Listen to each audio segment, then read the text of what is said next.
Salut à tous, Kwame Sport, j'espère que vous allez bien, peu importe l'heure et l'endroit où vous regardez cette vidéo. Avant de commencer, cliquez sur like, abonnez-vous et activez la cloche de façon à être tenu au courant quand je posterai de nouvelles vidéos. Ah là là, les Saoudiens, les Saoudiens. Depuis leur arrivée dans la boxe, ils ne font que des belles choses. On a eu que des belles cartes, que des beaux combats. Grâce à eux, on aura dû avoir deux champions incontestables cette année. Bon, on en a eu un et c'est dans la catégorie où ça compte le plus.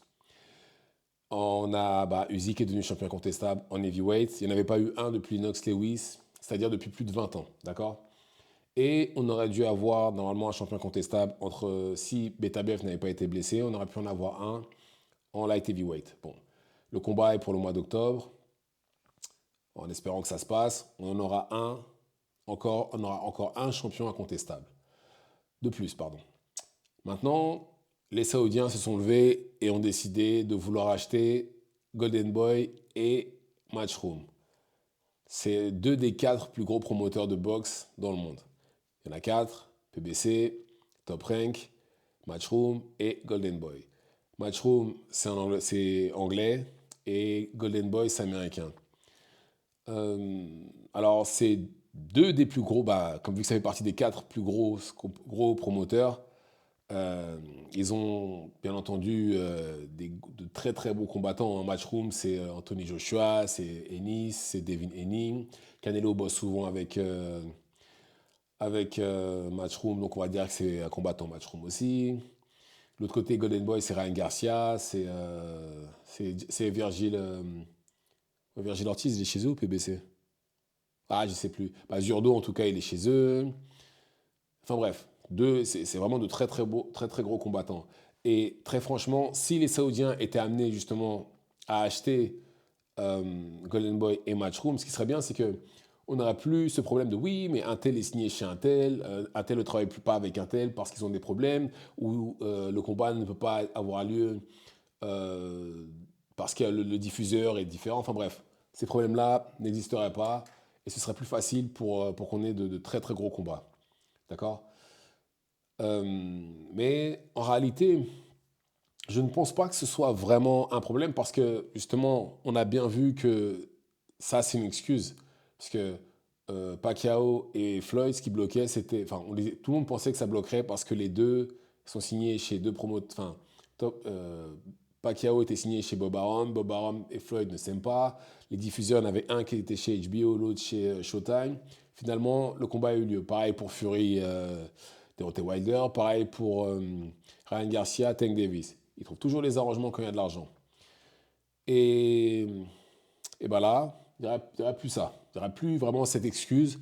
Tout le monde serait sous le même, sous la même enseigne et ce serait parfait. Mais en réalité, pour moi, c'est pas ça le problème. Je pense pas que ça changerait quoi que ce soit à la boxe parce qu'en réalité, le vrai problème, c'est les ceintures. C'est les ceintures, le fait qu'il y ait énormément de catégories, que les combattants ne veulent pas combattre un tel ou un tel. Et en fait, la vraie solution pour vraiment tout changer, ce serait que les Saoudiens rachètent les fédérations. Ils rachètent les fédérations et ils font comme à l'UFC. Voilà, pareil. Une catégorie, un champion. Une catégorie, un champion. Mais là maintenant, c'est là où il y a un autre problème qui se pose. C'est avec le milliard de boxeurs qu'il y a, d'accord? Est-ce que ce serait possible? Est-ce que ce serait possible de faire un champion par catégorie?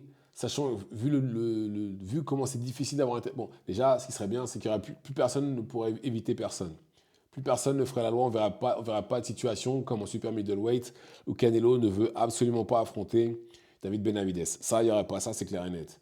Mais voilà, le nombre de boxeurs qu'il y a, ça, ça me paraît difficile qu'il y ait une ceinture par catégorie. Mais voilà, au moins ça, on verrait plus des situations comme en super middleweight parce que c'est clairement la catégorie où ça bloque. Parce que Canelo fait la loi. Appelons un chat, c'est lui qui clairement dirige cette catégorie-là.